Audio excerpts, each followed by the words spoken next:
Hello and welcome to the podcast. Today I'm really excited to say we're sitting down with Josh Lewis, who's the Senior Growth and E-commerce Manager at health drink brand MOJU. So MOJU make healthy drinks packed with natural ingredients and nutrition designed to be taken as a shot each morning. In their words, it shouldn't take a lightning bolt to feel the power of nature. With a background that includes starting his own e-commerce business fresh out of university, Josh brings a wealth of experience to the table. He's been at MOJU since 2021, and his expertise in brand storytelling, paid acquisition, and website optimization have been pivotal in steering the brand through a period of rapid growth. Josh, it's great to have you with us. Welcome to the podcast. Great to be here. Thanks so much for having me. You're so welcome. How are you doing today? Yeah, I'm good, thank you. It's been a busy day, a busy time of year, but great to be here and great to be chatting. I personally love MOJU, and it's funny you talked about the ginger shot because whenever I order a breakfast from Leon, I always get the ginger shot, and that's more times than I would like to admit. For those listeners out there who aren't clear on what MOJU do, how would you explain it in a nutshell?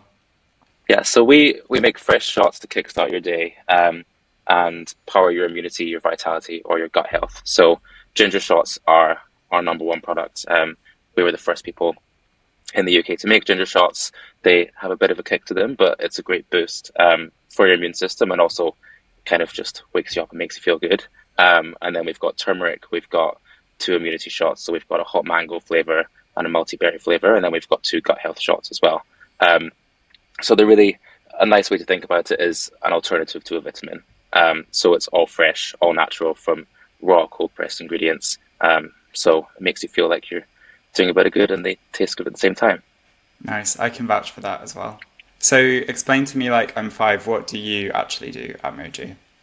Yeah, so I've been at Moju for just about 3 years now. I joined at a really interesting time. So we were in, I don't even know what number lockdown it was, but we'd been through that kind of cycle of into lockdowns, out of lockdowns and back in again. Moju started actually as a juice company, then we made shots, really in kind of coffee shops, health food shops and supermarkets, and online is, and I'm sure we might get into that a bit more later, but online is challenging for drinks in general. And then when you add the fact that it's a chilled drink, it gets infinitely harder. So COVID was a really, really interesting time for us. So I joined to look after the online side of the business. So that's our website, all of our paid acquisition, retention, subscriptions, Amazon as well, anything digital really. And I'm the guy. Nice. That is a lot of hats to be wearing then. Yeah, it's a lot of different hats to be wearing. It's a lot of fun. I think that ecom and DTC in general, there's always so many different things going on, so many things that you can test and try and learn. And that's really what I love about it as well. Cool. Well, thank you for that. We'll get into some of those topics in a bit more detail. But first, I just wanted to touch briefly on your background. So when you came out of university, you started your own sleepwear business. What inspired that? So I never really knew what I wanted to do with my life. I studied anthropology at university, which I didn't necessarily love, and I wasn't sure what I wanted to do. I had been in China, I think it was my second year of university, and I bought a pair of pajamas at this market for $2. They were the comfiest thing I'd ever bought. And a couple of years later, once I graduated, I lost this pair of pajamas, and I was probably more upset than I should have been. I then started looking for something to replace them with and realized that there was potentially a gap in the market for some fun, interesting, sustainable, affordable sleepwear. So I was looking at companies like Happy Socks and different underwear brands where you could get really fun, different patterns. You could get technical fabrics, brands to be involved with. But it didn't really exist for sleepwear and pajamas per se. Particularly for men's pajamas, you could get, something like Calvin Klein, which was expensive, but also really bad quality. You could get something novelty, like football or cartoons on stuff, or you're looking at something ridiculously expensive. So I thought there was definitely a niche there for a nice pair of pajamas that wasn't absolutely extortionate, that looks cool, that felt good, and that had quite a fun brand behind it. So that was where it came from, and then I had to figure out how to do it, which was a whole different story. I can imagine. Yeah, that sounds like at least one other separate podcast, if not an entire series. Well, what are some lessons that you learned from running your own e-commerce business that you've taken to what you're doing currently? The number one thing I would say is failure is inevitable and important and not necessarily a bad thing. So if you'd asked me before I started that business how I would feel about failing, it probably was my biggest fear in my life. And then I started doing it and I would fail at something every single day. And I think that the world and the e-com world is such a fast moving landscape at the moment that what works one day will inevitably not work a few months later. So you've got to have that thick skin that it's okay if that happens, and you need to look at what you've learned from it and take it and move on and try something else.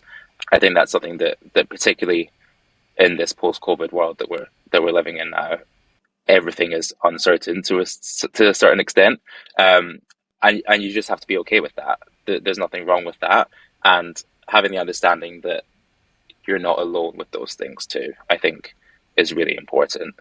As long as you're okay with it and you take something and learn from it and move on, then it's not a bad thing at all. Well, that sounds like a really healthy mindset to have at work, but also just in life in general. So is that the key then that you would say mistakes or failing, it's the lessons that you learn from it, which then inform what you do after that? Yeah, 1,000%. And I think it's very easy me saying that as well. I think it takes quite a lot of time to come to terms with these things too. I definitely wasn't happy with the mistakes that I was making or the things that I perceived to be failures at the Sure. time as they were coming.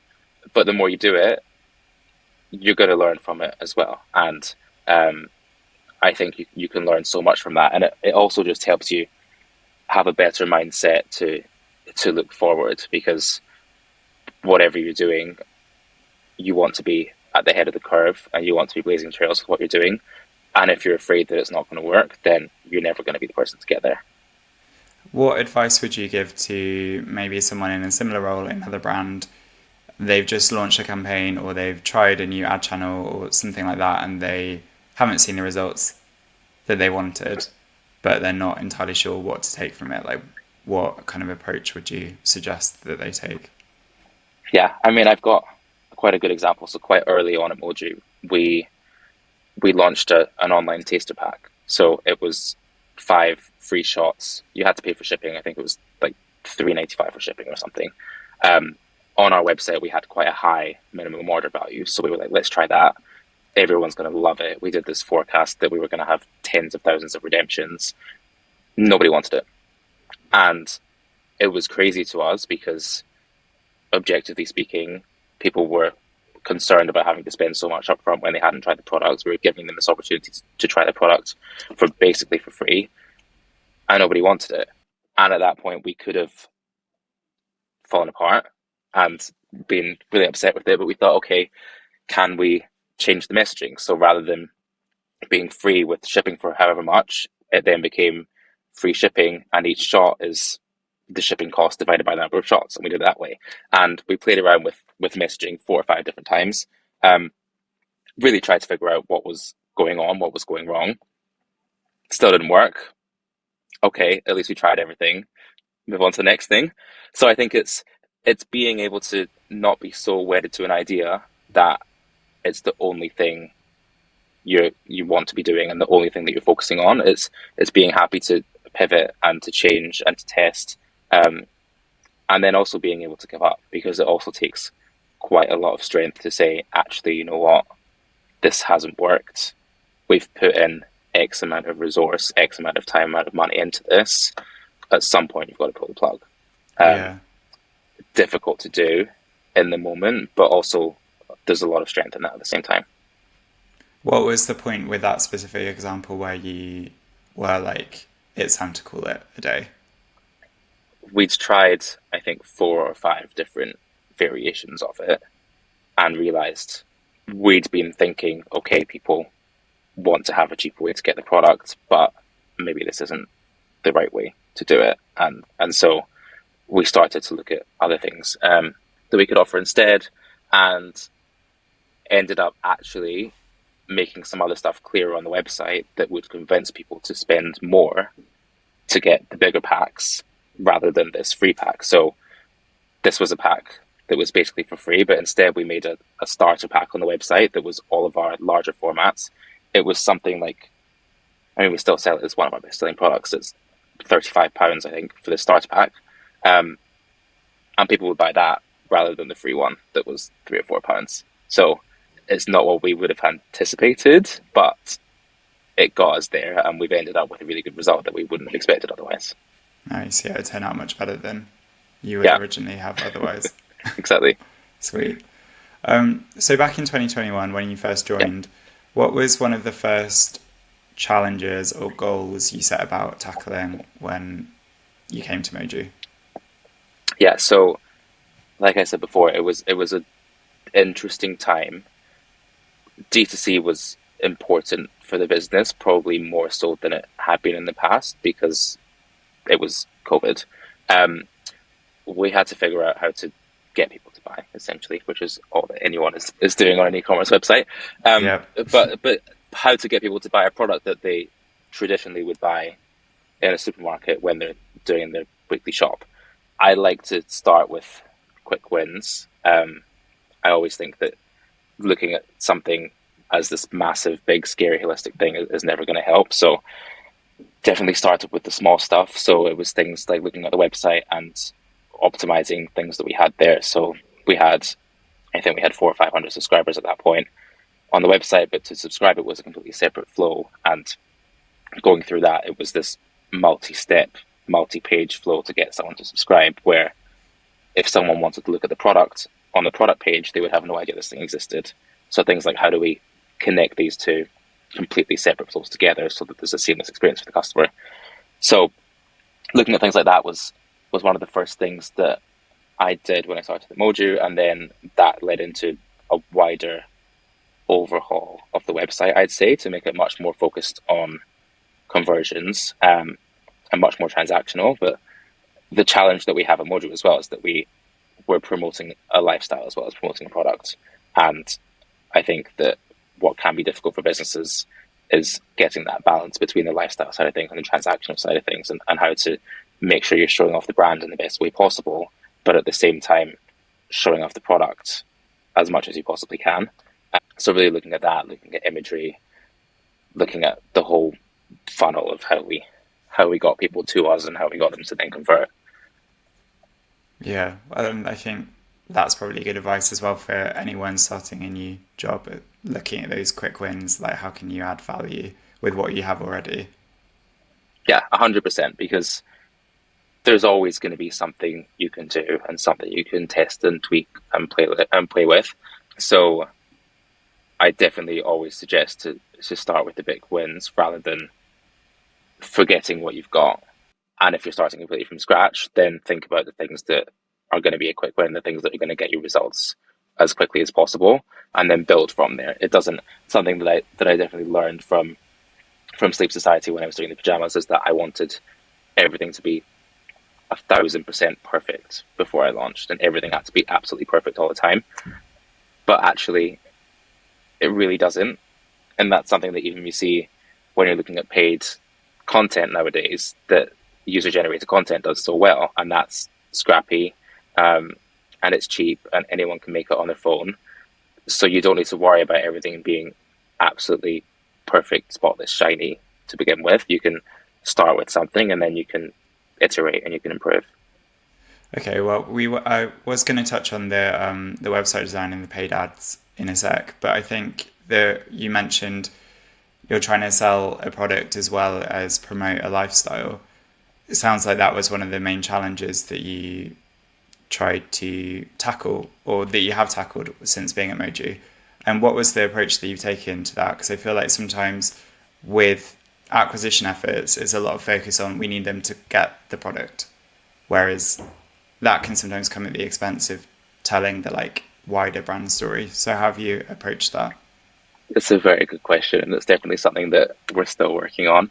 And it's something that I think our strategy has probably developed and changed over the last 3 years on this as well. So it's definitely challenging with a website in particular, getting that balance, because what is objectively a branded picture might not sell a product, particularly to someone that doesn't know what the product is. And it might be a really nice looking picture, but it might just not do that. So we've done a lot of work as an entire marketing team on making sure that we've got the right balance of branded and transactional at all touch points. And then from a paid acquisition side of things, I think it's definitely having that mix in terms of styles of imagery. So we'll have stuff that's very product focused, whether it's a product on a colorama with key call outs of what the benefits of the product are. But then we'll also have people holding the product, but we always make sure that when it is a lifestyle image, that the product is clear and clean, and it's still clear that you're trying to sell a product at the same time, if that makes sense. Something that we've done more of recently is video as well. So I did a video shoot beginning of July, where we really did everything we could to show off the product, but in a way that people would understand what it is, why it's there, what it's for. With us, for shots as well, a lot of people aren't familiar with them. On our website, we only sell dosing bottles, so they've got 7 shots in the bottle, which again, you see this big bottle with 7 shots inside. It's very easy to think that that's a juice or that it's something else. So for us, it's using all of these different touch points, using imagery and video and GIFs, and we have stop motions of people doing different things. Something that I actually learned from the taster pack that we did of the 5 shots. People don't read. We had a lot of information on that page with the free shots, and we realized that people just weren't reading it. So something that we look at now when we're doing anything is whatever's on the screen. If someone looks at that, can they understand who the brand is, what the brand stands for, what the product is, what the problem the product's trying to solve? Like, could you get a clear understanding of that in 2 or 3 seconds just by looking at an image? And if you can't, then it doesn't make the cut. And that was an interesting thing to learn, but I think it's been a really good learning and a really important one. So now we redid our website in June of this year again, and that was a key thing that we looked at. When you land on the homepage, can you get a clear understanding of what this is without necessarily having to read anything? Maybe you can read the headline if you really want to read a few words. But can you get a clear understanding of what something is and what the brand is from? Yeah, that must be a challenge, but I'm sure that's only going to get worse, that people's attention span is just going to be like all over the shop. So if you can harness those like visuals better, then it stands you in good stead. It's definitely something to work on with our paid ads as well. We know that people have a short attention span, so it's thinking about how we can capture that in the quickest way possible. Well, on paid ads, so I was having a snoop through your meta ad library, and I wondered if you could explain a bit of, like, very top level, how do you think about your paid media acquisition, and talk us through the stages that you expect a prospect to go through and how you're using slightly different assets throughout. The way that we look at paid acquisition has really changed, particularly over the last 6 months for us, I would say. We've actually recently significantly dropped our spend just as a bit of a test, because we've been running traffic campaigns and conversion campaigns and all this different stuff. And really, we just wanted to know what was going to be working, particularly now that as a brand, we've got quite a lot of stockists, so people are seeing us in real life as well. So the brand awareness is definitely getting there. So we dropped our spend by 50-60%, and so far have only seen an increase in efficiency, which has been amazing and probably won't last that long. But it's been a good 2 to 3 months now of that, which has been really good. In terms of the creative, I'd say that originally the plan was to use video as more of an upper funnel, wider brand awareness type thing, but actually we found that it works really well for us as a conversion tool. So yeah, I'm not sure how helpful this will be for people, but I definitely think that the creative is key. We've done a lot in terms of looking at audiences and testing different things and different campaign types. And really what it's come down to is that the creative is the only thing that makes a difference for us. We worked with an agency a couple of years ago who their focus was on audience segmentation and finding the absolute ideal audience for any brand. And we found that it just didn't work. So really creative is where I would put all of my thinking, all of my planning, all of my budget if I was to recommend to someone. But also it doesn't necessarily have to be high budget. You can have one image and you can reskin it and reuse it in 10 different ways, and you can add animated text over it, and you can add call outs, and you can add little stickers, whatever you want, and it can really be versatile. And if you've got a video, you can chop bits up and use it as a GIF and put a GIF in a carousel with something else. So I think it's important, but it's not important in the way that you need to spend your entire marketing budget on it.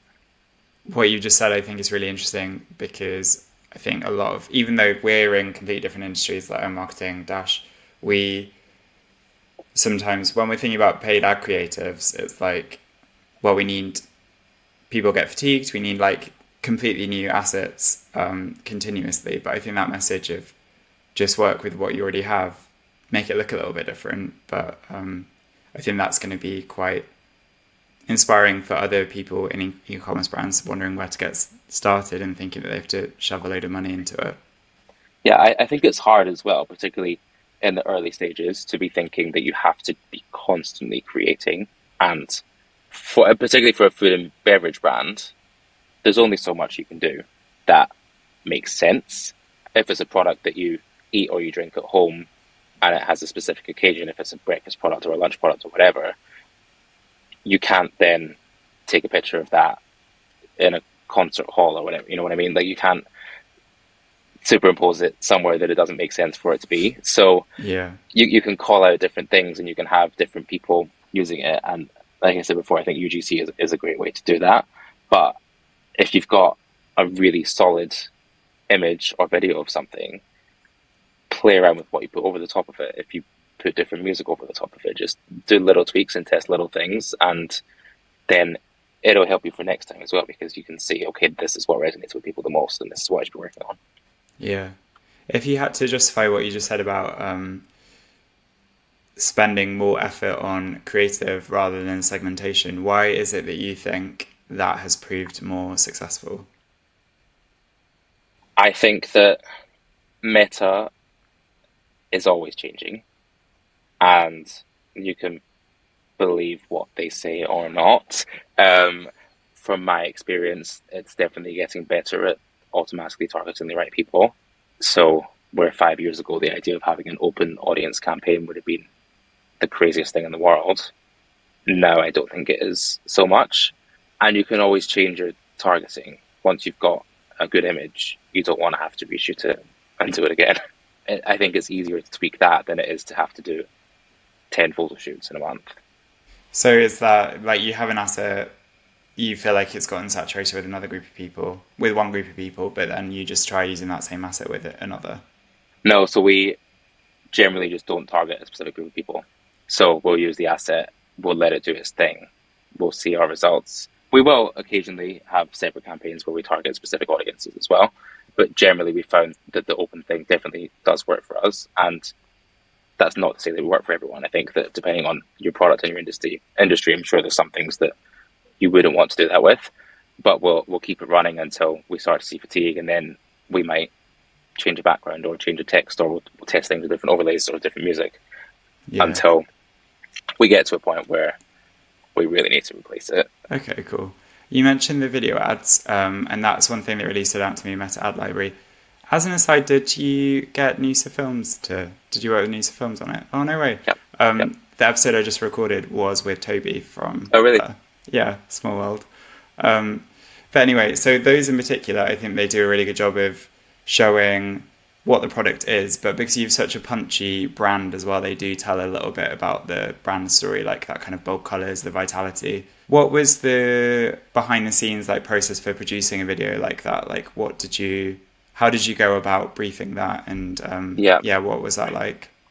It was a really fun shoot, but it was a lot of work and a lot of thinking beforehand, because for us that was it was the biggest shoot that we'd done for paid acquisition on Meta, and I wanted to make sure that it was right. So the challenge was really, how do we fully show and explain what this product is, who it's for, when they should be drinking it, what the feeling is when you drink it. And that was a really, really important one, is how do you feel?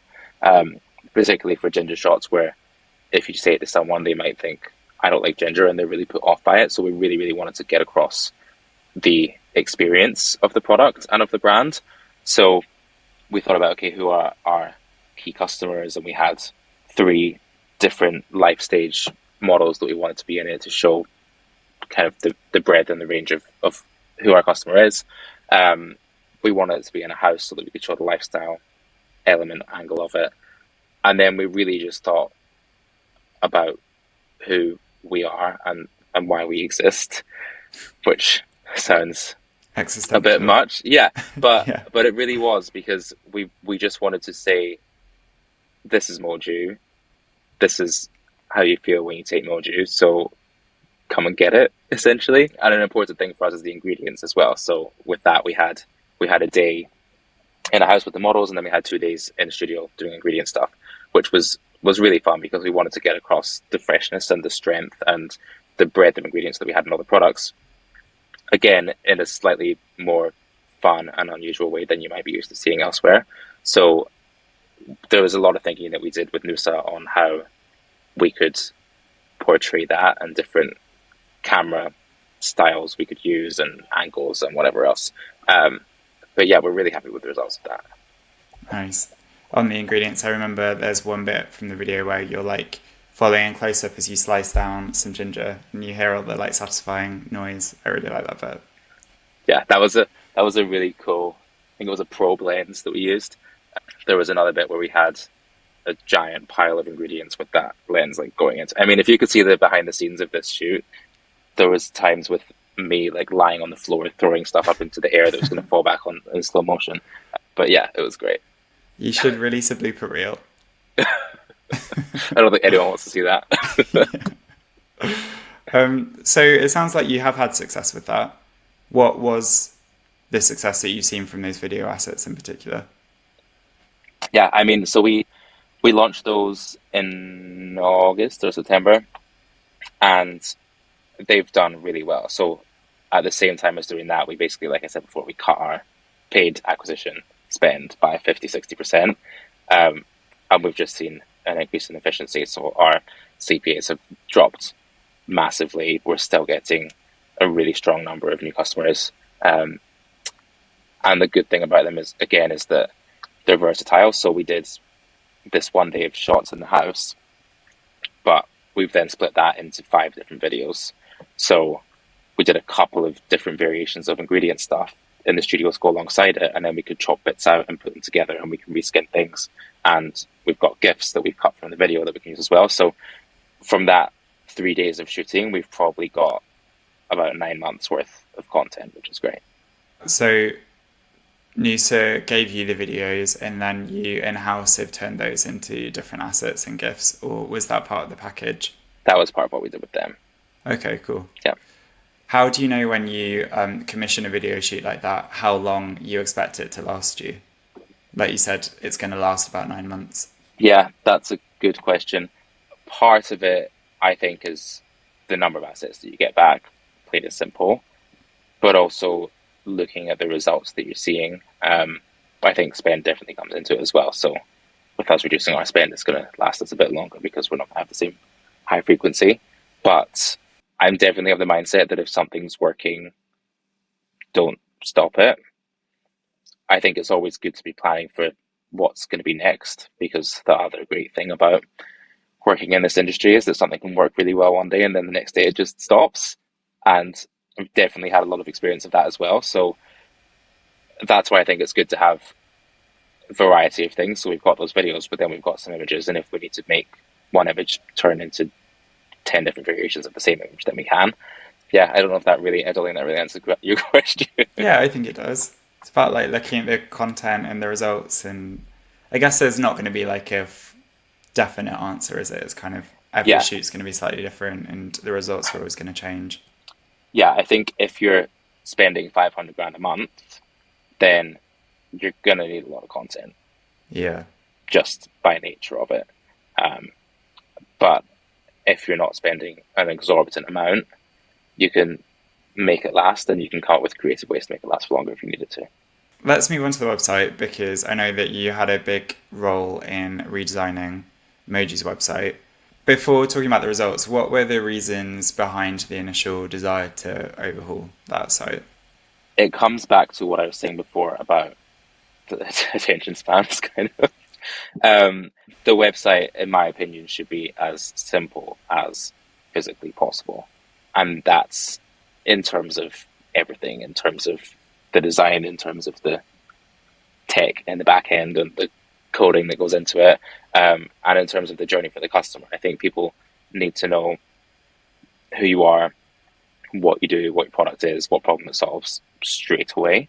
And you can go so crazy with the design, and it's very, very easy to overthink and overcomplicate things and make something that looks amazing but actually just isn't functional. And if you think about websites like Amazon, for example, it's a really ugly website, but you go onto it, you know exactly how to use it, even if you've never used it before. You know intuitively, you know what to do.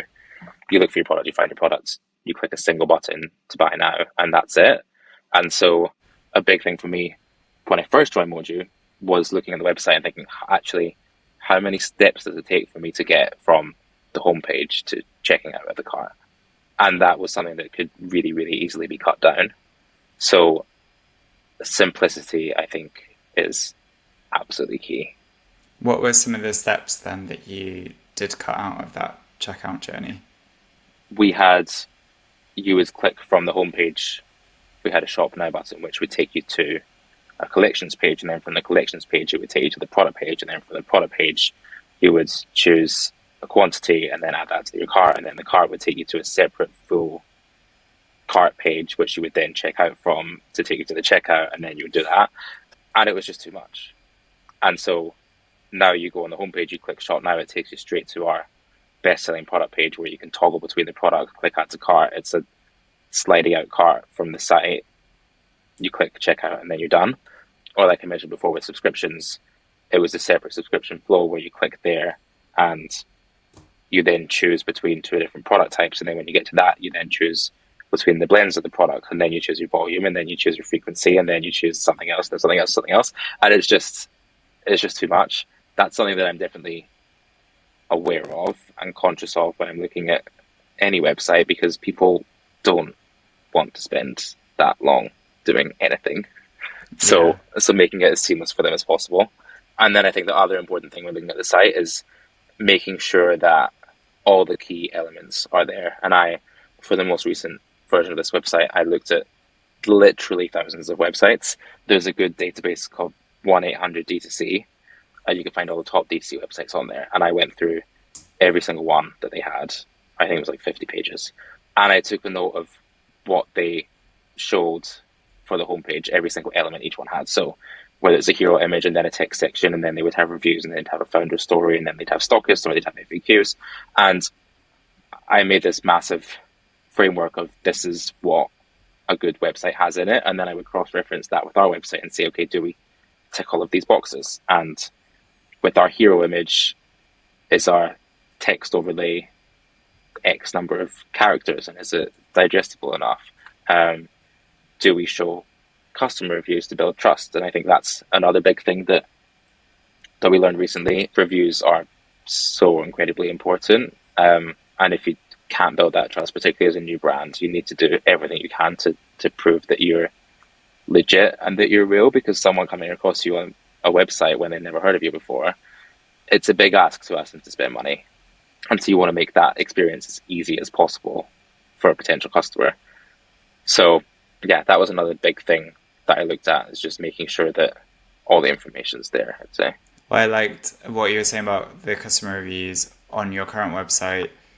You've merged that social proof with the introduction to the products as well. Like you see that scrolling banner of different products with their star ratings underneath them, which then take you through to the product page. Yeah. Thought that was clever. Yeah, I think it just comes back to, if I've never heard of this product and I don't know what it is, why should I buy it? Yeah. And there's one thing in the brand telling you, but why would I believe a brand? So I think it's really important to show that, and to show, if you've got any press, to have that on there, because again, it builds that social proof that you really need. Yeah, it's not just us marketers telling why you should get it. Exactly. Yeah. Well, it's interesting you talked about the homepage, because looking through it, it clearly is very intentional and considered with what you're saying when. And I was wondering if you could talk us a little bit through that, like what you chose to open with, what you kind of chosen to close with, everything in between. Yeah, I'm going to have to try and remember what order everything's in now. We can pause for you to get it up. We start with an image showing all of our products, which was very intentional, because a lot of people know us as the Ginger Shop brand, which is a great way to enter into the category and to find out about us. But we do have other products with other benefits as well. So we wanted to make sure that was clear. And then we've got our kind of single tagline there over the image, plus we say 5,000 plus 5-star reviews. And that comes back to it. We're not necessarily saying what the reviews are at this point, but we're letting you know that they're there, and that it's another reason for you to trust us and trust in the product, I'd say. Then we've got the boosting section. So it says, I want to boost my, and then you can choose energy, immunity, or gut health. And again, it comes back to the fact that people might know us as a ginger shot company, but they don't necessarily know what a ginger shot's for or what it does. So making that as clear and obvious, as intentional as possible, was really important. We've then got some press, again, like I said before, and then we've got another text and gift section. So actually here you can see our gifts from Noosa. We've got about 20 of them. Every time you reload the page, a different GIF will show, which is quite fun. But again, it's a section to give a bit more information about the products themselves. So we talk about the fact that we use only fresh ingredients. We don't have any added sugars or preservatives. So by the time you get to this point in the page, you've seen, okay, you've got 7 different shop products. You can see the names of the flavors.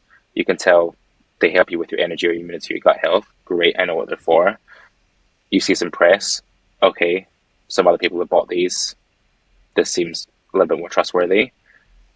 Now you see a bit more information about them. You know, there's not added sugars. Okay, great, I'd love to try them. Then you get to reviews. Okay, here's the benefits of the product. So you know what it's for. You know what goes into it. You know how it's made. You know that it's fresh. Now you see how people respond to them. The whole way through, you've got options to click through to buy, and that's another thing that I think is important and can be a really quick win, is adding these CTAs at key points. It's great to have a really nice looking page with a lot of good imagery and a lot of good information, but if people then have to find a button to take them to a menu, and then from a menu to another menu, and then they're somewhere else, it's just going to stunt that experience and that flow for them. So we've always got ways to click through straight to direct product pages so that you can purchase straight away. Then we've got a section, we've got some moving things telling you there's no added sugar or real ingredient. It's just to really reinforce that message. We've then got a bit from our founders to make it a bit more human, a bit more real. Then we focus on subscriptions. It's quite a long page when I talk about it like this. But it really was the result of looking at thousands of other websites. And it was important to me to make sure that you've got to also imagine the majority of people aren't going to scroll the whole way down the page. And tools like Hotjar are great for that, and looking at what people are doing, where they're clicking, where they're scrolling. But back to kind of where I started with, people have got a really short attention span, so you have to assume that they're not going to make it down. So you're continuing to build and to reinforce and to add on what you're saying before, but you've got to make sure that what's right at the top in itself is already enough. So I've been saying we talk about the products and we show them all and we show the reviews at the beginning, and then we say a bit more, and then we say a bit more, and then we say a bit more, but actually everything you need is already in that hero section. You can see that we've got the 5,000 plus reviews. You can see that it's the freshest way to boost your daily nutrition. Okay, you understand what it's for, and you can see that there's multiple products and flavors on offer. And so hopefully that's enough for you to understand it enough to want to find out more at that point. Like, even if you don't scroll any further, Exactly. you've got all the most important information there. It's Yeah, funny, you talk about Hotjar reports. Like, if you ever want to be humbled as a marketer, I feel like spending a lot of time on the homepage copy and like, oh, what should I put in like towards the bottom? And then you check the Hotjar scroll reports and like 25% of people make it there and you're like, oh, exactly. At yeah, best. yeah, exactly. Yeah. What about the product pages then? What makes a good product page? And what have you done at Moju? I think it really has to be easy to navigate. You got to have everything that you can above the fold, which has been a big challenge and a big thing for us. So I think imagery is obviously a given. It needs to be a clear image. It needs to be absolutely, completely obvious what the product is, what it's for, how you use it. And then really as much information as possible, I would say. So we've got a million different taglines. We've got icons that you hover over and they tell you information about the product, clear product names, and then descriptions and whatever else. I think that reviews on a product page are also obviously really important to make sure that people can find out as much information as they can.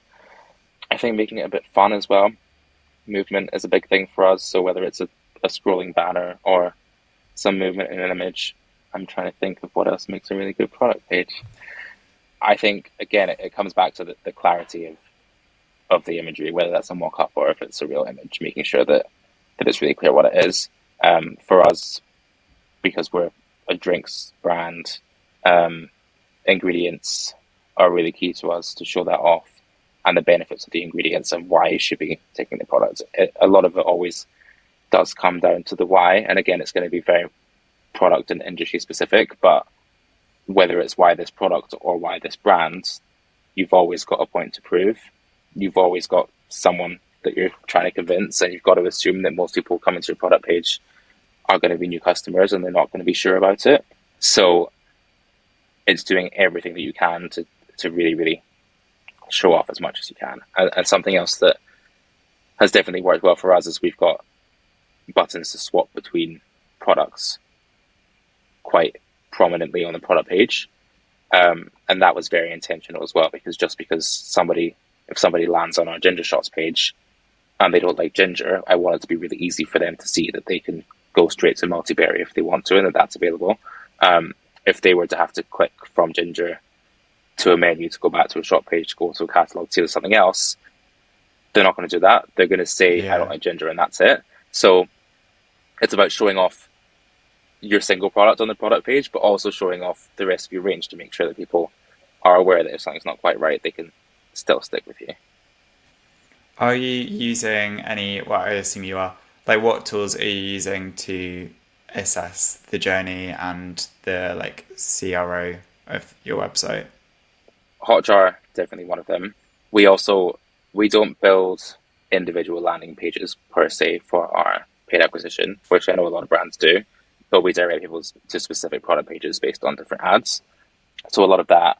We also speak to our customers, which maybe not the most technical way of doing it, but we've started to do these customer panels, we call them. So we've done a couple of group sessions where we'll invite our key customers into the office and ask them about everything, about how they discovered the brand, about their experience of the products, their knowledge of the products, how they feel about our emails and our SMSs and everything else, and about their experience with the website and what they know. And then from that, we can actually get a pretty decent understanding of what we're doing well and what we're doing badly. Because if our top subscriber that's placed 150 orders with us doesn't know something, then we know that we're not doing well with that element. We're actually about to do some one-on-one Zoom calls to customers as well, which I'm really excited about, because there's just so much that you can learn from the customer. So we definitely look at the data, but we also look at it, I'd say, much more holistically, and and our customer service as well. So I look after our CX team, which actually we've just started outsourcing to a different company.